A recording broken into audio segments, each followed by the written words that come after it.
નમસ્કાર મિત્રો, ગુજરાત પોકેટ ચેનલમાં તમારું સ્વાગત છે। દેશ દુનિયા અને ગુજરાતના તાજા મોટા અને સૌથી મહત્વના સમાચાર જાણીએ તે પહેલા ચેનલમાં નવા હોય તો ચેનલને જરૂરથી સબસ્ક્રાઇબ કરી લેજો, જેથી તમને આવા સમાચારની અપડેટ મળતી રહે। ભારત પાકિસ્તાન ક્રિકેટનો વિરોધ કરનાર હરભજન સિંહ પાકિસ્તાન ખેલાડીને શાહબાજ દહાની સાથે જ હાથ મિલાવ્યો, વિડીયો વાયરલ થતા થયો વિવાદ। બોટાદમાં જાળીલામાં અનુસૂચિત સમાજના સગીરની હત્યાનો કેસ, પ્રેમ સંબંધના કારણે પિતા પુત્રએ જીવ દીધો। ભાજપના ધારાસભ્ય મહેશ ભુરિયાએ પ્રભારી મંત્રી સામે બળાપો ઠાલવતા કહ્યું કે હવે અધિકારીઓ ધારાસભ્યને ભાજી મૂળા સમજે છે। ટીમમાં ખરાબ માહોલને કારણે રોહિત શર્મા અને વિરાટ કોહલીએ ટેસ્ટ ક્રિકેટમાંથી સંન્યાસ લીધો, પૂર્વ ભારતીય ક્રિકેટનો મોટો દાવો। પાકિસ્તાનને ફરી સતાવ્યો એર સ્ટ્રાઇકનો ડર, આર્મી ચીફના ટ્રેલરવાળા નિવેદન પર ખ્વાજા આસિફનું મોટું નિવેદન આવ્યું સામે। ખાંભા ગીર વિસ્તારમાં બોરાળા પ્રાથમિક શાળામાં તાળાબંધી થઈ, આચાર્યના વર્તન સામે વાલીઓનો રોષ, 15 મિનિટમાં થયો મોટો નિર્ણય। ખેડૂતોના ફોન ઉપાડવા મામલે માણાવદર અને જૂનાગઢના ધારાસભ્ય આમને સામને આવી ગયા। ગિલના ટેન્શન વચ્ચે વધુ એક મોટા સમાચાર સામે આવ્યા, બુમરાહ હાર્દિક ઓડીઆઈ સિરીઝમાંથી થશે બહાર। કર્મચારીઓની લાંબી યાદી, લઘુત્તમ વેતન, એએમસીપી ભથ્થા અને જૂની પેન્શન યોજનાઓના કરવામાં આવશે મોટા ફેરફારો। પુરવઠામાં વિક્ષેપને કારણે ભાવમાં વધારો થતાં ટમેટાના ભાવમાં યુટર્ન આવ્યો, ઓક્ટોબરમાં રેકોર્ડ ઘટાડા પછી ટમેટામાં ફરી મોંઘા થયા ભાવ। કેન્દ્રીય ગૃહમંત્રી અમિત શાહ 2 દિવસ ગુજરાતના પ્રવાસે આવશે, ભાવનગર અને મોરબીમાં ભાજપ કાર્યાલયનું ઉદ્ઘાટન કરશે। ટીમ ઇન્ડિયાને મોટો ફટકો, captain Shubman Gill south Africa સામે બીજી ટેસ્ટ મેચમાંથી થઈ ગયો બહાર। તારક મહેતાના ફેન્સને લાગ્યો મોટો ઝટકો, 8 વર્ષ પછી ટપ્પુની વાપસી પર મેકર્સે કર્યો મોટો ખુલાસો।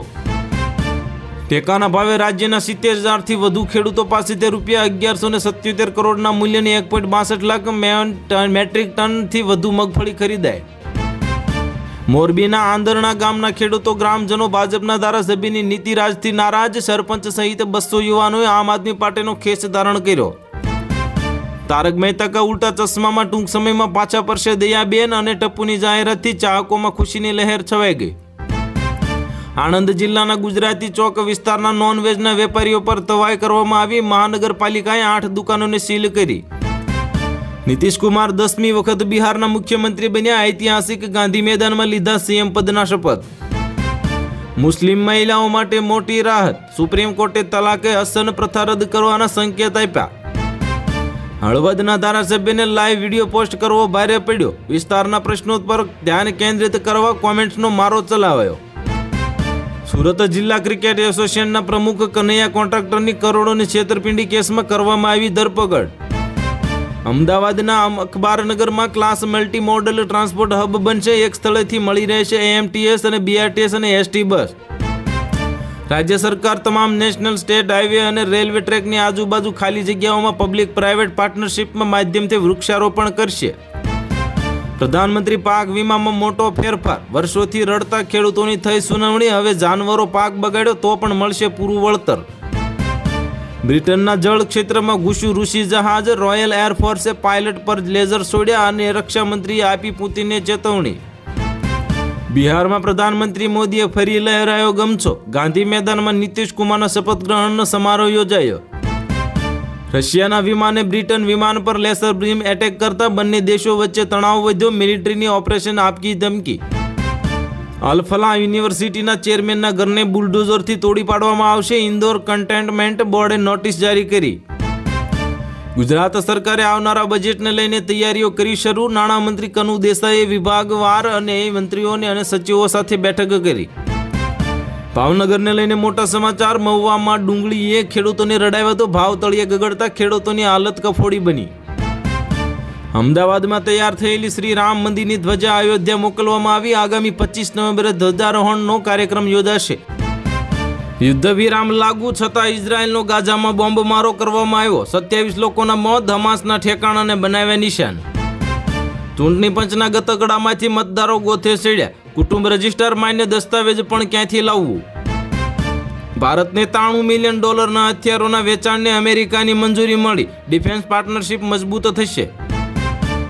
આજે મોદીની હાજરીમાં નીતિશ રેકોર્ડ 10મી વખત મુખ્યમંત્રી બનશે, બિહારનો હવે વધુ વિકાસ થશે, નીતિશનો મોટો દાવો। ચીનમાં વીજ સંચાલિત ટ્રકોની બોલબાલા વધતા LNG ડીઝલની માંગમાં થયો મોટો ઘટાડો. આધાર કાર્ડમાં હવે ફોટા સાથેનો QR કોડ હશે અને સેકન્ડમાં થશે અસલી નકલીની ઓળખ. તાત્કાલિક મળશે લોન અને સિમ.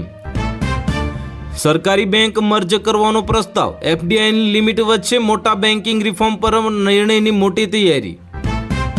લેબેનોન સ્થિત પેલેસ્ટાઇન રેફ્યુજી કેમ્પ પર ઇઝરાયલ એર સ્ટ્રાઇક કરવામાં આવી. 13 લોકોના મોત, અનેક લોકો થયા ઘાયલ. ટીમ ઇન્ડિયાને લાગ્યો મોટો ઝટકો. બીજી ટેસ્ટમાં શુભમન ગિલ બહાર થયાની ચર્ચા. સુદર્શનને મળશે મોટી તક.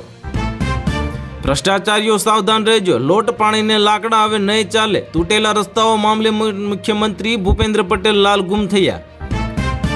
800 કરોડના પટોળી પહેલના જ માલિક સૈફ અલી ખાનને રિયલ એસ્ટેટમાં કર્યું મોટું રોકાણ. મુંબઈમાં ખરીદી કરોડોની કોમર્શિયલ ઓફિસ. ભાવનગરના ટ્રિપલ મર્ડર કેસમાં ચોંકાવનારો ખુલાસો થયો. અન્ય મહિલા સાથેના પ્રેમ સંબંધમાં પત્ની, પુત્રી અને પુત્રને ઉતાર્યા મોતને ઘાટ. આગામી 48 કલાક ખતરનાક છે. ભારે વરસાદ અને મોટી મુસીબત. મહારાષ્ટ્રના વિસ્તાર માટે IMDએ આપ્યું મોટું એલર્ટ. હવે ખેડૂતોને રાત્રે ઉજાગરા નહીં કરવા પડે. CM ભૂપેન્દ્ર પટેલની સૌથી મોટી જાહેરાત. વર્ષ 2026થી તમામ ખેડૂતોને વીજળીનો લાભ મળી જશે. અમારી પાસે ડોક્યુમેન્ટ નથી તો SIRનું કામ શરૂ થતાં જ પશ્ચિમ બંગાળમાંથી બાંગ્લાદેશીઓ ભાગવા લાગ્યા. દરમિયાન રાફેલ વિમાન વિરુદ્ધ ચીનની ચાલાકી આવી સામે. અમેરિકા રિપોર્ટમાં થયો મોટો ખુલાસો. અમદાવાદમાં 50 લાખ રૂપિયાની લૂંટનું કાવતરું નિષ્ફળ કરવામાં આવ્યું. પોલીસે પિસ્તોલ સાથે 4 આરોપીને ઝડપ્યા. ગુજરાત સરકારની ગોબરધન યોજના માટે પશુપાલકો માટે બની આશીર્વાદ રૂપ અને મળશે 37,000 રૂપિયાની સબસિડી. 272 ભૂતપૂર્વ ન્યાયાધીશો અને અમલદારોએ રાહુલ ગાંધી વિરુદ્ધ મોરચો ખોલ્યો. ચૂંટણી પંચની વિશ્વસનીયતા પર સવાલ ઉઠાવવા બદલ તેમને ઠપકો આપ્યો. સુરતમાં જિલ્લામાં મતદાર યાદી સુધારણામાં ઢીલાશ અને બેદરકારી ભર્યા વલણ સામે અને મતદાર યાદીમાં ઉદાસીનતાને પગલે કલેક્ટરે 10 EROને નોટિસ ફટકારી. બોટાદમાં કડદા કાંડ મામલે ગરમાયું રાજકારણ. કોળી સમાજે આમ આદમી પાર્ટીના બ્રિજરાજ સોલંકીનો કર્યો ઉગ્ર વિરોધ.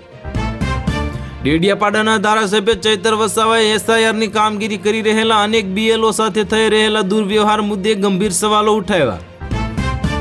લાલ કિલ્લાથી કાશ્મીર સુધી અમે જ કરાવ્યા છે હુમલાઓ અને કરાવતા રહીશું. પાકિસ્તાન નેતાની આતંકી હુમલા પર મોટી કબૂલાત.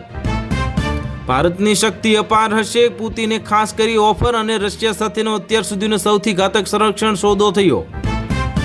ચીને ચૂપચાપ ભરી કાઢ્યું મોટું પગલું. વૈશ્વિક બજારમાં ખળભળાટ મચી ગયો. સોનું મોંઘું થશે અને શેર બજારમાં ઘટાડાનો ભય. સરકારે વાહનોની ફિટનેસ ફીમાં 10 ગણો વધારી કરી દીધો અને પહેલા 2500 હતા અને હવે ડાયરેક્ટ 25,000 રૂપિયા કરવામાં આવ્યા. તો હાલ માટે આટલું જ. મળીશું ન્યૂ અપડેટ સાથે. જો વિડીયો પસંદ આવતો હોય તો વિડીયોને કરી દેજો લાઇક અને ચેનલમાં નવા હોય તો ચેનલને કરી દેજો સબસ્ક્રાઇબ.